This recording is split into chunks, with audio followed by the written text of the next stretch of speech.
اللہ کا شکر ہے ہم غوث کے مانگنے والے ہیں, ہم خواجہ سے مانگنے والے ہیں. ارے ہم تو اللہ کے ولیوں سے مانگتے ہیں, مگر اللہ کی لعنت تجھ پر ہے, تو خیروں سے مانگنے والا ہے.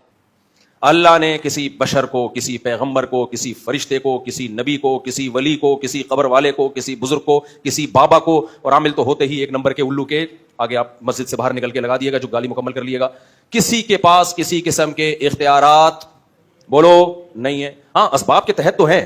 میں کہتا ہوں بھائی پانی لاؤ, یہ جائیں گے اٹھ کے پانی لے کر آئیں گے, یہ تو لاجک ہے نا, یہ تو اللہ نے اسباب دنیا میں پیدا کیے ہیں, اسباب سے ہٹ کے بات ہو رہی ہے.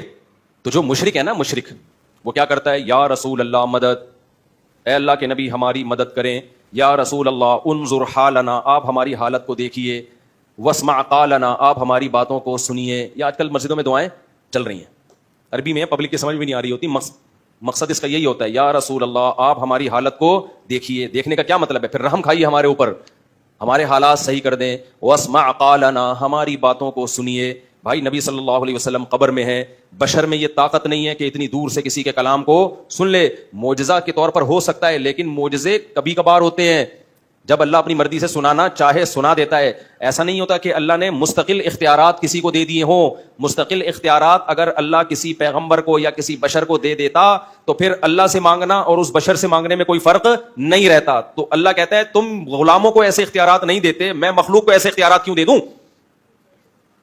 میں مخلوق کو ایسے اختیارات کیوں دے دوں. تبھی ہم مشرکوں سے کہتے ہیں کہ اگر نبی صلی اللہ علیہ وسلم ہماری مدد ہر جگہ سے کر سکتے ہیں, اللہ نے اختیارات دیے, تو پھر اللہ کو کب پکارے اور نبی کو کب پکارے؟ جب سارے کام نبی بھی کر سکتے ہیں, تو اگر کوئی ساری زندگی اللہ کو پکارے ہی نہیں, نبی ہی کو. دیکھو یہاں کوئی وزیر ہو جو پانی پہنچانے کا ذمہ دار ہو, گورنمنٹ نے اس کو یا کہ الیکٹرک والوں کو اختیار دے دیا ہے کہ جب مناسب سمجھو تو بجلی وہ لوڈ شیڈنگ کر لینا, اور جب سمجھو تو بجلی دے دینا. تو ہم کس کے پاس جاتے ہیں, کہ الیکٹرک والوں کے پاس. ہمیں پتا ہے بھائی ادھر جائیں, انہوں نے ان کو اختیارات دیے ہوئے, ادھر ہی جاتے ہیں نا. یہاں سے کام نہیں ہوگا پھر کہاں جائیں گے, پھر اوپر کی جانب جائیں گے ہم. تو مشرک کا یہ عقیدہ ہے کہ ہم نبی سے پہلے مطالبہ کرتے ہیں, اگر یہاں سے کام نہیں ہوا تو پھر کس کے پاس جائیں گے, اللہ کے پاس. تو یہ کوئی لاجک کی بات ہے؟ یعنی نبی نہیں کریں گے بھائی, نبی نہیں کریں گے پھر اللہ کر دے گا. تو یہ دنیا کی وزارتوں میں تو یہ بات سمجھ میں آتی ہے کہ الیکٹرک والے آپ کی بات سن نہیں رہے, وہ سو رہے ہیں, یا ان کو آج کام ہے, یا ان کو پتا ہے ہمیں گورنمنٹ نے جتنی بجلی دی ہے اس میں اتنی ہی ہم پبلک کو دے سکتے ہیں, اس سے زیادہ دے نہیں سکتے, تو پھر ہم اوپر کی جانب جاتے ہیں.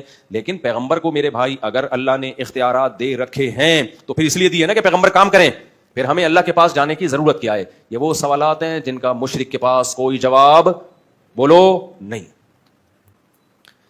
عیسیٰ کو بغیر باپ کے پیدا کرنا, اس کی کوئی سائنٹیفکلی لاجک نہیں بنتی. یہ کون کر سکتا ہے؟ اللہ, جس نے کلمہ کن کی طاقت سے اس کائنات کو عدم سے وجود بخشا. ورنہ کائنات جب نہیں تھی تو اس کا ہو جانا, اس کی کوئی سائنٹیفک لاجک نہیں بنتی. 100 دفعہ ڈاروین پیدا ہو کے مر جائے, تھیوریاں پیش کر کے پاگل ہو جائے گا, لیکن یہ وہ ایکسپلین کر ہی نہیں سکتا کہ پہلی دفعہ انرجی یا مادہ کیسے پیدا ہوا. سمجھ میں آ رہی ہے بات کہ نہیں آ رہی ہے؟ بھائی فرسٹ ٹائم تو بغیر سبب کے اللہ نے کہا کن, تو انرجی پیدا ہو گئی یا مادہ پیدا ہو گیا. ابھی ایسا ہی ہے جیسے انڈا پہلے پیدا ہوا یا مرغی, ہمیں نہیں پتا, لیکن کچھ نہ کچھ پیدا ہوا. پھر وہ انرجی E=mc² کا قانون لگا, یا یہ الٹا قانون لگا, mc² سے E بنا یا E سے mc² بنا, یہ ہمیں نہیں پتا.